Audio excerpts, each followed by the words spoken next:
할렐루야, 샬롬, 샬롬, 샬롬, 샬롬, 샬롬.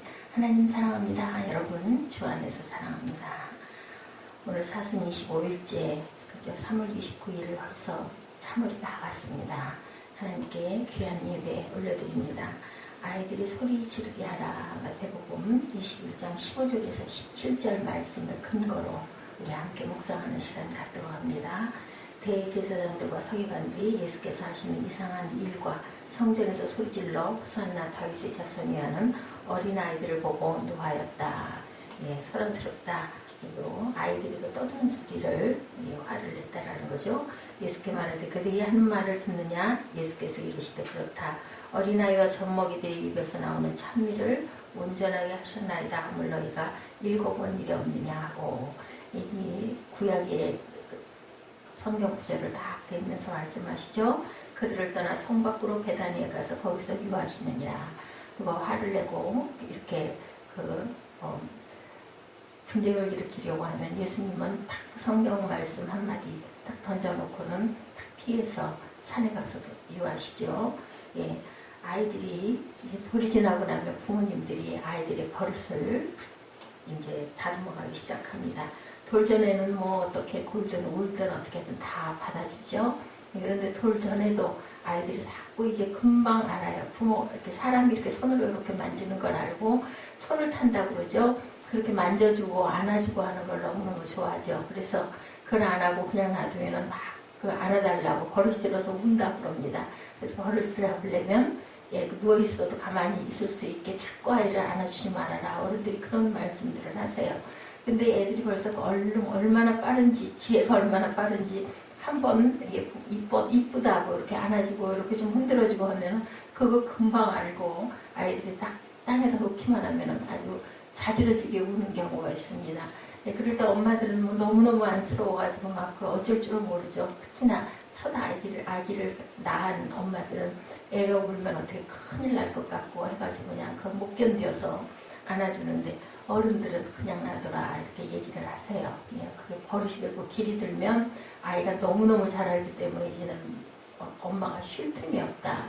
그런 일들이 있는 것처럼 아이는 이렇게 빨리 안다. 그래서 버릇을 잡아야 된다. 그것을 그냥 사람들이 흔히 쓰는 말로 버르장머리가 없다 이렇게 얘기하죠.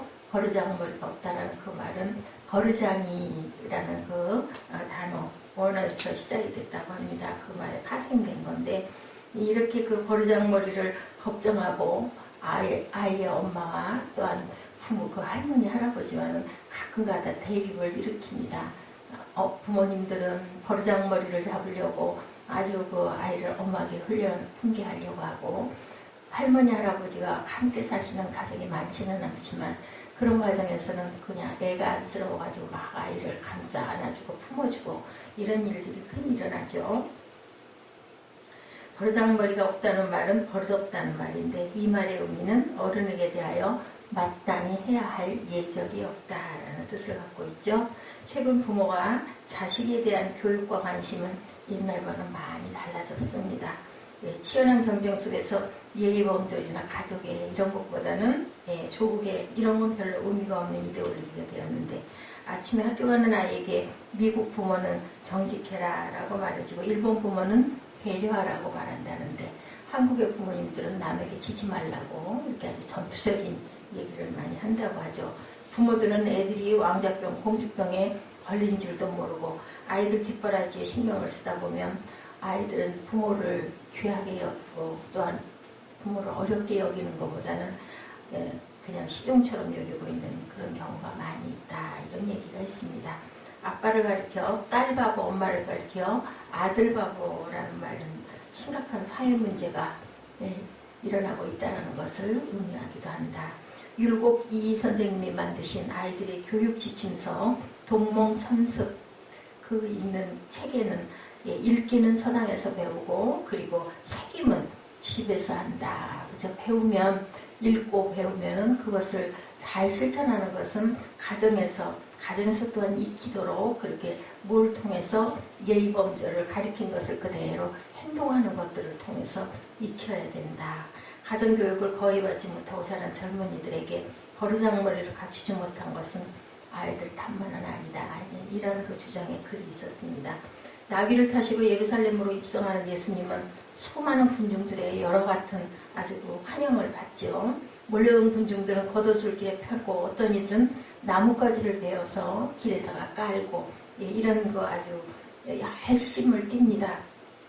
따르는 무리들은 열띤 함성으로 호산나 다윗의 자손이여를 소리치고 이로 인하여 예루살렘은 온통 소동이 일어났다. 이렇게 성경의 21장에 나타나 있죠. 제일 먼저 성전에 들어간 예수님은 하신 일이 청결운동, 성전 청결운동이었습니다. 그때 어린아이들이 호산나 다윗의 자손이여 라고 소리쳤는데 아마 이것은 그 따르는 무리들이 호산나 다윗의 자손이여 하고 그 외친 소리를 아이들이 흉내내는 걸 좋아하지 않습니까? 그러니까 저희들도 덩달아서 그렇게 아마 예수님을 보면 소리 지르지 않았을까 싶습니다. 그것이 지금 아주 거슬리고 대제사장들과 서기관들은 싫었던 거죠. 시끄럽고 소란스럽고 뭐야 이거, 그죠? 화려하지도 않고 대단하지도 않은 어떤 그 시골의 젊은이 하나가 왜소하게 모양을 이렇게 상상을 해보면 어때요? 조그만 조랑말 그냥 아주 작은 아주 그 초라해 보이는 걸 타고 예수님의 모습이 이렇게 의리번쩍한 모습도 아니었을 것이고 그러면서 사람들은 그 뒤를 따르고 제자들이 따르고 그러면서 호산나 다윗의 자손이여 하다 보니까 사람들이 자꾸 모였겠죠. 이제 예루살렘 성이 가득 찰 그러한 그 6월절이 가까운 그런 마지막 그 주일을 앞둔 그런 시기였었습니다. 그러니까 예루살렘 온 성이 소동이 일어났다. 제일 먼저 성전에 들어간 예수님은 이렇게 청결 운동을 감행합니다. 대제사장들과 서기관들은 못마땅하게 여겼으나 예수님은 아이들의 찬미를 막지 말라고 오늘 본문에서 말씀하죠. 아이들로 소리 지르게 하라. 이 제목입니다. 오늘 제목이. 어릴 때부터 소리 지르게 하라는 거죠. 아이들에게 소리 지르게 하라는 말은. 본문 21장 15절에 대제사장들과 서기관들이 예수의 하시는 이상한 일과 성전에서 소리질러 호산나 다윗의 자손이 하는 아이들을 보고 분하여. 호산나라는 말은 구원하소서 이런 뜻이죠. 그리고 다윗의 자손이여 라는 그 뜻을 가지고 있는 것은 왕의 자손이니까 왕이시죠. 그런 사람들의 언어에는 왕의 자손이여 라고 이렇게 칭하죠. 예수가 왕이시라는 거죠. 누가복음 19장 38절에 가로되 찬송하리로다 주의 이름으로 오시는 왕이여 하늘에서는 평화요 가장 높은 곳에서는 영광이로다. 예수가 다윗의 자손이라는 말은 구원해 주시라는 의미를 또한 갖고 있습니다. 두 번째로는 누가복음 1장 69절에서 71절에 우리를 위하여 구원의 뿔을 그종 다윗의 집에서 일으켰으니 이것은 주께서 예로부터 기록한 선지자의 입으로 말씀하신 바와 같이 우리 원수에게서와 우리를 미워하는 모든 자의 손에서 구원하시는 구원이다. 왕으로 오셔서 그리고 또한 구원하시는 구원의 왕이시다라는 뜻이죠. 예수가 다윗의 자손이라 하는 말은 예수가 또한 세 번째 승리해 주시라. 이런 뜻을 갖고 있습니다. 디모데후서 2장 8절에 나의 복음과 같이 다윗의 씨로 죽은 자 가운데서 다시 살으신 예수 그리스도를 기억하라고 이렇게 증거합니다. 다윗의 뿌리에서 나신 예수 그리스도가 사망에서 부활하여 승리의 주님이 되셨다. 어린아이들에게 왕이신 예수를, 우리를 모든 원수에서 구원하시는 예수를, 죽음에서 부활하신 승리의 예수를 소리 높여 찬양해야 된다. 왕으로 오시고 구원의 주로 오시고 또한 우리를 부활하도록 하여 주신 그러한 승리의 예수를 소리 높여 찬양하자. 당연히 찬양해야 되겠죠. 존귀하신 왕으로 그리고 우리를 구원하는 구원자로 그리고 그 구원으로 인하여 또한 우리가 사망에서 사망 권세를 이기는 승리의 그러한 주로 오신 그런 예수 그리스도를 우리가 찬양하는 것 당연합니다. 아이들로 소리 지르게 하라는 말은 성전에서 소리 지르게 하라는 뜻도 갖고 있다. 본문 21장 16절에 아까 우리 함께 읽은 것처럼 성전에서 소리 질러 호산나 다윗의 자손이여 하는 아이들을 보고 분하여. 분하다라는 뜻은 뭘까요? 아주 그 눈에 거슬리고 아주 화가 났다라는 뜻이죠. 예수께 말하되 저희 하는 말을 듣느뇨? 예수께서 가라사대 그렇다 어린아이와 젖먹이들의 입에서 나오는 찬미를 온전케 하셨나이다 함을 읽어본 일이 없느냐. 성경에 나타나 있는 그 말을 읽어본 일이 없느냐라고 오히려 힐책합니다. 현대인들은 호산나 다윗의 자손 예수를 찬양하는 아이들의 입을 동해버리고 교회 가는 발길을 막는 일들이 너무나 많죠. 공부해야 되고 시험 봐야 되고 이러다 보니까 집에서 공부해 이런 경우들 뭐 주중 예배는 물론이고 주일 예배인 경우에도 내일이 시험이잖아 너는 그냥 집에 있어 내가 갔다 올게 뭐 이런 경우가 많다. 예, 교회 생활을 이렇게 해서 저지하는 경우가 부모님들이 오히려 그것을 꺼리는 경우가 너무나 많다라는 겁니다. 큰 인물에 대한 경쟁의식에서는 부모의 욕구가 아이들의 찬미를 막아버리기도 한다. 특히 우리나라는 전통적으로 자신의 본능적 욕구를 억제하면서라도 오로지 가문의 명예와 대의명분을 중시하면서 살아오기도 했습니다. 지금은 그렇지 않지요. 예, 지금은 그렇지 않습니다. 언제부터인가 우리 민족은 시대마다 굵직굵직한 역사적인 상처를 안고 살아오면서 우선 자기 집안의 한을 풀어보자는 심리가 부모들의 마음속에 많이 있어서 물론 대리만족, 그죠? 내가 못 이룬 꿈, 내가 시대를 잘못 만나서 내가 가난했기 때문에 다 배우지 못해서 그것을 내 자식에게는 물려주지 않겠다. 그래서 정말 허리가 휘도록 안 먹고 안 쓰고 안 입고 벌어서 자식에게 투자하는 그래서 아주 학업 율이 굉장히 높다. 부모들의 성취율이 교육열이 높다. 대한민국처럼 교육열이 높은 나라는 없다라는 말을 많이 듣습니다. 어떤 경우든지 내가 못한 거 나는 이렇게 살았지만 너희는 그러지 말아라. 이런 마음이죠. 자식을 낳자마자 큰 인물이 되게 하는데 아이의 형편이나 처지, 아이의 그릇은 생각하지 않습니다. 그리고 아주 혹독하게 훈련을 시키는 경우가 많죠.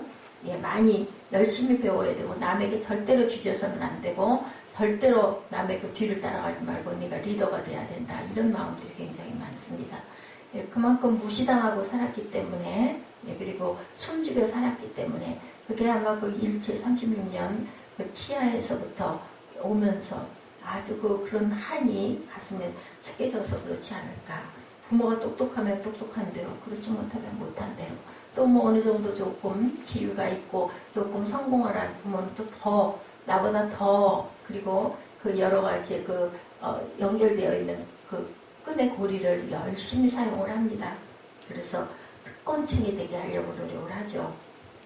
각종 학원들이 얼마나 우후죽순처럼 자라나고 있는지 요즘에는 또 제가 보기에는 그 예전에 있는 음악학원이니 미술학원이니 이런 수영학원, 스케이트학원, 웅변학원 여러 가지 있죠. 몬테소리, 북글씨, 서예 이런 것들보다는 아주 수학학원, 영어학원들이 저희 그 동네에는 차를 타고 이렇게 가다 보면 굉장히 많아졌다는 것이 보입니다. 그만큼 수능 또한 특수학교, 고등학교 때부터 그렇죠. 그래서 중학교 때 고등학교를 가기 위한 하나의 과정이 돼버리고 거의 중학교 때가 대학을 준비하는 하나의 초기 학습 훈련장이 되어버린 게 요즘의 실정입니다. 부모님들은 심리적 욕망과 영합해서 가능하면 많은 학원을 보내려고 한동안은 또 학원을 4개 다닌다, 5개 다닌다 어떻게 이렇게 다녔을까요? 학교에서 수업 끝나는 시간이 제가 보니까 중학생들도 보통 3시 한 반경 그렇게 해서 끝나서 정리하고 또 청소하고 집에 돌아오고 하면 벌써 4시가 넘어가는데 그 주변에 있는 학원들을 탁탁 시간 맞춰가지고 다니게 이렇게 학원을 많이 보내야 잘 사는 동네고 학원을 많이 보내야 능력 있는 부모다라는 하나의 대명사가 되었던 그러한 때도 있었습니다. 지금은 제가 잘 모르겠어요. 아이가 중고등학교, 초등학교 이렇게 다니는 부모님들 보면 아주 빽빽하게 아이들이 더 바빠 이런 얘기를 많이 하죠. 고등학교 때는 보면 자율학습 아니면 학원이죠. 집에 도착하는 시간이 보통 10시, 11시다. 이런 얘기가 있습니다. 그래서 이렇게 열심히 해서 그 아이를, 내 자식을 아주 훌륭하게 뛰어난 사람을 만들어야 되겠다는 것이 부모님들의 큰 하나의 소망이 되어버렸다. 왜? 내가 그렇게 잘 배우지 못했기 때문에 내가 억눌린다고 하고 살았기 때문에 너희는 그러지 말아라. 대리만족이죠. 그것이 꼭 나쁜 건 아닌데 그 아이의 그릇을 우리가 바라볼 줄 알아야 된다. 그래서 아이들이 소리를 내야 되는데 소리를 정작 내야 될 가장 근본이죠. 교회를 멀리 하게 되는 게 부모들로 인함이 더 많다라는 이야기입니다. 두 번째, 평등에 대한 오해가 아이들의 찬미를 막아버린다. 부모들은 자기 자식에 대하여 모든 면에 후한 점수를 주려고 하는 자세를 고쳐야 되겠죠. 우리 아이는 특징이 어떻고 우리 아이는 능력이 어떤가라는 것을 잘 보고 거기에 맞춰서 아이들을 양육해야 되겠다. 너도 나도 최고가 될 수 있다는 아름다운 희망이 아니라 다른 아이들 잘 되는 것을 시기하고 내 자식도 저렇게 될 수 있다는 절대 신념을 가지고 자식들을 잘못되게 기르는 그런 경우들을 우리가 항상 보는데 조심해야 되겠다. 아이들의 능력이나 성적을 전혀 고려하지 않는 경우. 세 번째, 교회 교육에 아이들의 출세의 현실성에 결여된다는 오해가 또한 참여하지 못하게 한다. 교회 가서 아무리 있어봤댔자 현실적으로도 공부에 큰 도움이 안 된다. 이런 생각들이다. 창세기 1장 28절에 하나님이 그들에게 복을 주시며 그들에게 이르시되 생육하고 번성하여 땅에 충만하라. 땅을 정복하라. 바다의 고기와 공중의 새와 땅에 움직이는 모든 생물을 다스리라. 이렇게 말씀하십니다. 금도 내 것, 은도 내 것이라고 하죠. 학기 2장 8절입니다. 마땅히 행할 길을 아이에게 가르치라. 그리하면 늙어도 그것을 떠나지 아니하리라. 잠언의 말씀입니다. 신명기 6장 6절에서 8절에는 오늘날 내가 네게 명하는 이 말씀을 너는 마음에 새기고 내 자녀에게 부지런히 가르치며 집에 앉았을 때든지 누웠든지 일어날 때든지 이 말씀을 강론할 것이다. 그러니까 누워있거나 앉아있거나 언제나 항상 말씀을 외우라는 거죠. 전도서 10장 10절에 오직 지혜는 성공하기에 유익하다. 시편 19편 7절에서 9절에 야훼의 율법은 완전하여 영혼을 소생케 하고 야훼의 증거는 확실하여 우둔한 자로 지혜롭게 하며 야훼의 교훈은 정직하여 마음을 기쁘게 하고 야훼의 계명은 순결하고 눈을 밝게 하도다. 디모데후서 3장 16, 7절에는 모든 성경은 하나님의 감동으로 된 것으로 교훈과 책망과 바르게 함과 의로 교육하기에 유익하니 이는 하나님의 사람으로 온전케 하며 모든 선한 일을 행하기에 온전케 하려 합니다. 하나님의 도를 지키는 자가 복이 있다라는 거예요. 그리고 시온에서 내게 복을 주실지어다라고 시편에도 이렇게 노래합니다. 의인의 집에는 복이 있다라는 거죠. 야훼께서 높이 두시고 성수에서 도와주시고 시온에서 붙들어 주시고 마음의 소원대로 허락하시고 모든 도모를 이루어 주시고 승리하게 하신다. 스스로 지혜 있다고 하니 우둔하게 되었다. 로마서 1장 22절에도 이렇게 말씀합니다. 사람들의 독한 마음과 시기와 다툼이 있고 거짓말하는 것은 위로부터 내려오는 지혜가 아니다. 독한 마음, 시기와 다툼, 그리고 거짓은 하늘로부터 내려오는 것이 아니다. 스스로 지혜 있다고 하나 우둔하게 되었다. 로마서 1장 22절에도 이렇게 말씀합니다. 반대로 위로부터 난 지혜는 성결하고 화평하고 관용하고 양순하며 선한 열매가 가득하고 편벽하거나 거짓이 없다고 야고보 사도는 3장 13절에서 17절에 증거합니다. 사랑하는 우리 아이에게 진정한 행복을 주고 싶다면 주님 앞으로 데리고 나와야 된다는 거죠. 우리의 자녀들을 이 세상에서 잘되게 하려면 하나님의 지혜를 가르치는 교회에 먼저 예배할 수 있도록 하는 것을 부모님들이 이끌어줘야 된다. 네 번째, 아이들에 대한 부모의 권위상실이 참여하지 못하게 한다. 부모들은 그런대로 교회 생활을 하는데 반대로 아이들은 교회에 관심이 없는 경우가 많습니다. 부모가 공부해, 시험 봐야 되니까 시험 공부해야 되니까 대학 가서 그때 교회 나가 이런 얘기를 많이 해서 아이들을 교회를 떠나게 멀리하게 한다고 하죠. 초등학교 유치부 때는 잘 데리고 다니다가 벌써 초등학교 고학년이 되고 그럼 시험을 봐야 되고 시험 전쟁에 시달리게 되고 각종 학원을 다니게 하고 이렇게 되기 때문에 주일 예배 내일 시험 보잖아 너는 집에서 공부해 이런 얘기들을 많이 해서 아이들을 교회 나와서 참여하지 못하게 할 뿐만 아니라 이 아이들에 대한 부모님의 권위상실, 부모가 권위되지 못하다 보니까 자녀들이 그것을 따르지 않게 하는 경우도 너무나 많다. 그래서 주의 훈계와 교훈으로 양육하라고 에베소 6장 4절에도 증거합니다. 부모가 권위를 상실하면 아이들을 교육할 수가 없죠. 교육은 해야 되겠고 아이들은 따라주지 않는 결과 권위주의 부모가 돼서 결국 부모에 대한 이반 현상이 나타나기도 한다. 그것이 지나치다 보면 이제 아이들을 매질하게 되는데 요즘에는 절대로 매질을 해서는 안 된다고 하죠. 그래서 학교에서 지나칠 정도로 아이들에 대한 그러한 체벌에 대한 것이 굉장히 강화가 돼서 선생님들이 학생을 잘 교육할 수가 없다라는 얘기도 있습니다. 그래서 이제는 요즘에는 예, 그 벌로 뭐 글을 써라, 뭐 뭐를 써내라, 뭐 이런 식으로 해가지고 아이들을 체벌을 한다. 그래서 어른들도 어린아이처럼 호산나 다윗의 자손을 찬미하라는 말이죠. 누가복음 19장 40절에 내가 너에게 말하노니 만일 이 사람들이 잠잠하면 돌들이 소리 지르리라. 예, 이런 아주 기가 막힌 말씀이 있습니다. 제자들이 주를 찬송할 때 바리새인들이 제자를 책망하라고 주님께 요청하죠. 이때 예수께서 바리새인들에게 찬송 받으심을 정당성을 알려주죠. 이 말보다 더 기가 막힌 말씀은 없을 것 같아요. 그들이 잠잠하면 돌이 소리질 것이다. 이거는 당연지사다라는 거죠. 소위 어른들의 입에서 호산나 찬양이 자연스럽게 울려 퍼져야 함에도 불구하고 오히려 분하게 여기는 것은 합당치 않다. 그것도 그 바리새인들과 제사장들 어떤 사람들이에요? 하나님을 찬미해야 되는 그들이 하나님을 찬미하는 것을 왜 너희가 막느냐? 예수님이 이렇게 말씀합니다. 우리의 자녀들이 가능한 한 어릴 때부터 호산나 다윗의 자손을 부르짖게 해야 된다. 교회에서는 물론이고 어느 곳에서나 하나님을 가장 먼저 찬미하게 해야 된다는 거죠. 우리는 어린아이들, 우리 자녀들이. 그래서 예수님은 우리 아이들이 왕이 되어야 되고 예수님의 교육이 아이들 교육의 영원한 교과서, 지침서가 되어야 된다. 구원해주 예수님을 아이들로 하여금 찬미하게 해야 되고 소리를 내게 해야 된다. 부권과 모권을 주 안에서 회복해서 주의 교양과 훈계로 아이들을 양육해야 된다. 결국 이 세상에서 형통하기를 원하는 범신론자들은 복받기 위해서 신의 기절하고 섬기죠. 그러나 우리는 어때요? 받은 축복, 내세의 영광을 보면서 우리 구주 예수를 찬미할 줄 알아야 되고 우리 자녀들에게 그것의 본이 되어야 된다. 항상 배우지만 진리 지식에 이를 수 없는 이 세상 과학 지식은 인간을 인간되게 하지 못한다. 인간은 하나님을 말씀, 진리만이 인간을 자유케 할 수 있고 그리고 자족하는 마음을 가질 수 있다고 디모데전서 6장 6절에도 증거합니다.